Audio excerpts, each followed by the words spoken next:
This is going to be a video lesson on electric potential energy, and it's going to help set us up for voltage. So here I have two positively charged point charges, we could say they're protons, and as we know from Coulomb's law, hey, they're going to exert repulsive forces on each other, right? So there's going to be forces, the electric force, and just as a reminder, if you don't know, the electric force is equal to Q1 times Q2, which is the value of each charges, over their distance. So if I were to draw, that's a straight line, pretend it is, we would call that distance r, so it's over r squared, and then multiplied by a constant k, which is Coulomb's constant. It's like a lot like the gravitational force equation.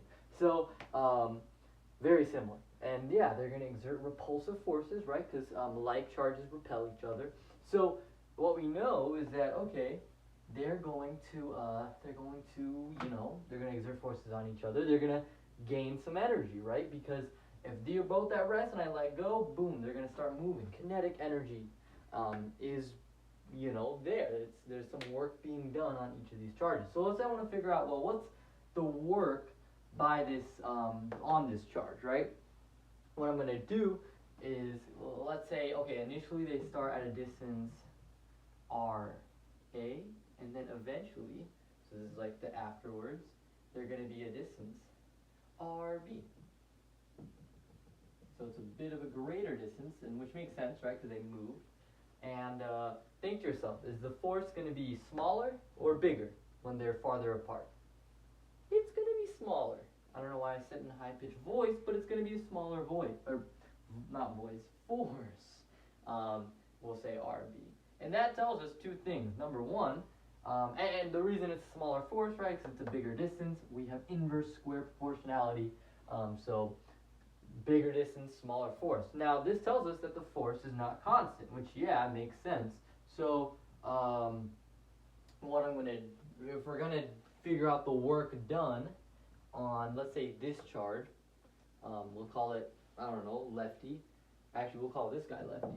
So if we want to figure out the work done on lefty, we can't just do work equals force times distance. Of course not, because physics hates us. We want to do an integral. So we're going to have to do the work is going to be equal to the integral of the force dx. Now I'm going to do, so let's do this again. Work is going to equal the integral. The force is going to just be the electric force, K, Q1, Q2 over R squared. And instead of dx, everything is, this, and there also is that cosine theta. In this case, remember, the force is in the same direction as the displacement, so cosine theta, right, theta 0, so cosine theta is 1. We can kind of ignore it in this case. And I'm going to integrate in terms of dr, right? Because for a little change in r, the distance, there's going to be sort of that change in force. There's going to be, that force. There's going to be a little bit of energy added. So I'm going to do a dr. And also, let's just set our bounds, RA, RB. Okay, so now you can integrate this.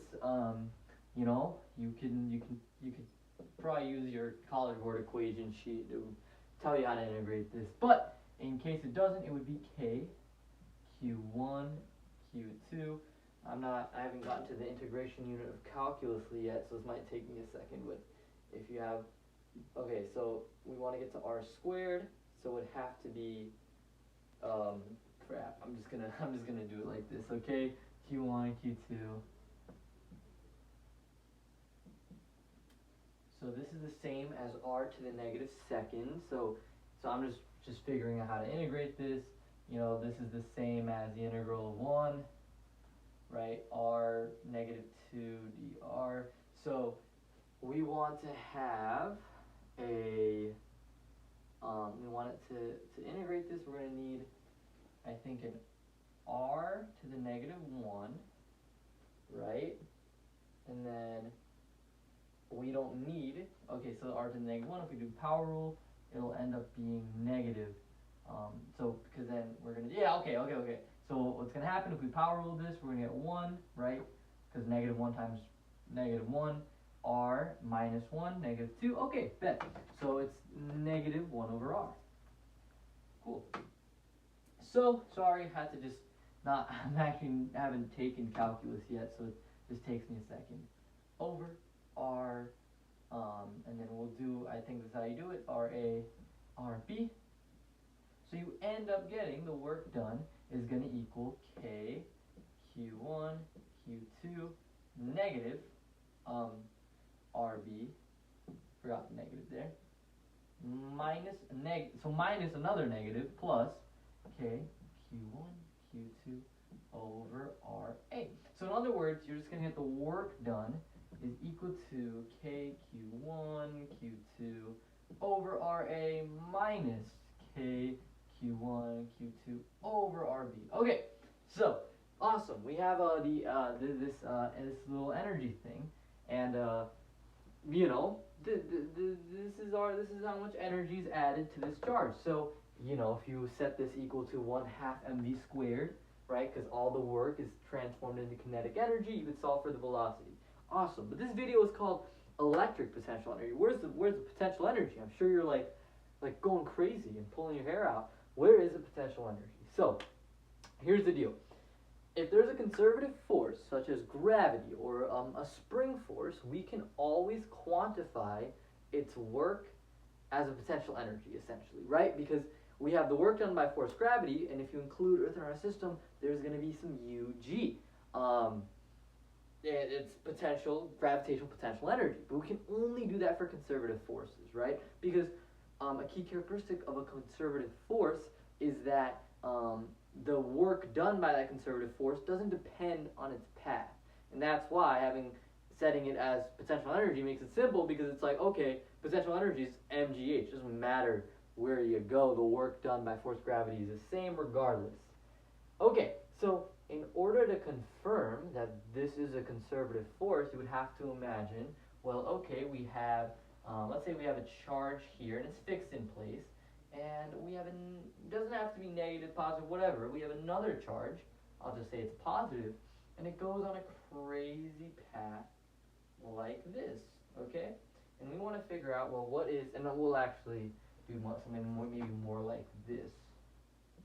Once again, it doesn't really matter, I just, you know, I think it would make more sense like this. So what you would have to realize is, okay, let's say when the charge is right here, there's going to be a little bit of dx, a little bit of small displacement. There's always going to be a bunch of dx's and throughout this entire path. So we'll say that we'll do it here. The work done on that charge by this force is going to equal the integral of same force, K Q1 Q2 over r squared dx. But remember, this time this force is not parallel to the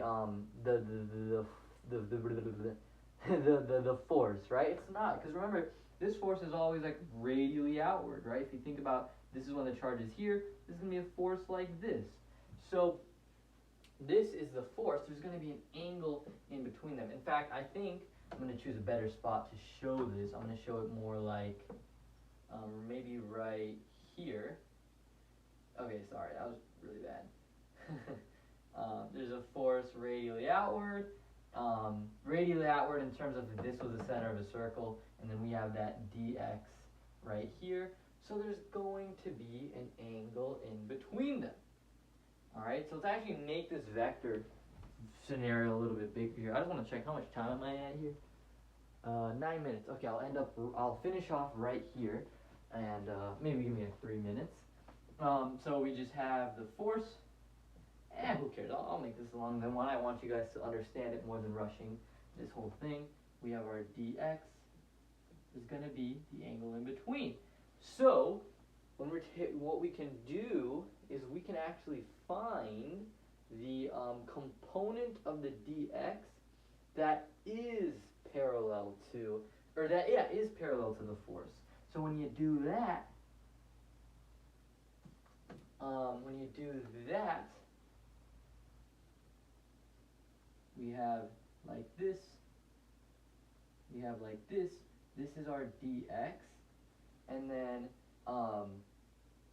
if we basically, we want to get the parallel component, so it's this component, we'll call it dr because it's like radially outward, and then if we do some geometry, we could figure out, oh, this angle is theta. So if we have our full displacement, I drew this kind of wrong. This is the dx. This is, I'll say dx perpendicular to the force, parallel to the force. This dr is just equal to dx cosine theta, based off our trig, right? If this was a right triangle. So dr is equal to dx cosine theta. Now dx cosine theta, wait a minute, if I add in our cosine theta here, which was I was supposed to do based off the work energy theorem, it's always a cross or dot product. I was supposed to add in a dx cosine theta here. Awesome. This whole thing just becomes dr. And oh my god. If I set this as RA and I set this as RB, I get the same exact result if I add in my bounds here. So this tells me that based off this dr equals dx cosine theta, it is a conservative force. And make that make sense. Don't just go off the map. I hope you can kind of see that hey, for this little distance, sure, if this is like my path I'm trying to go on, like for example, in this distance, my displacement is very like parallel, so I'm going to get a lot of energy added. But just to curve over, right, then it's not very parallel, and then everything will integrate and cancel out, and boom, it's a conservative force. Okay, so what the whole point of that was is that, hey, now if you remember from kind of the earlier times of deal with potential energy, or at least hopefully learned about potential energy, we realized that the work done by a conservative force is always equal to the negative of the u, the change in u, right? When you're expressing the u of that force. In this case, we'll do the electric force. So what we can do is we can just set that, well, that means that the change in u is equal to negative work done. So the change in electric potential energy is negative this stuff. So you see how I have this minus this. Well, if I make it negative, right, negative work is going to make this negative, this positive. So I end up getting K Q1 Q2 over RB minus K Q1 Q2 over RA. And guess what? Remember, this is always going to equal U final minus U initial. In that case, this is our U final minus U initial. What this means is that the electric potential energy at any distance from a charge is always equal to K Q1 Q2 over R. Thank you for watching. I know this took a second, but there you go. 13 minutes. Dang it. Okay, I'll probably add. I'm making a video on voltage, so I'll probably add some more notes about electric potential energy into the voltage video, or the electric potential video, whatever you want to call it. So yeah, thank you for watching.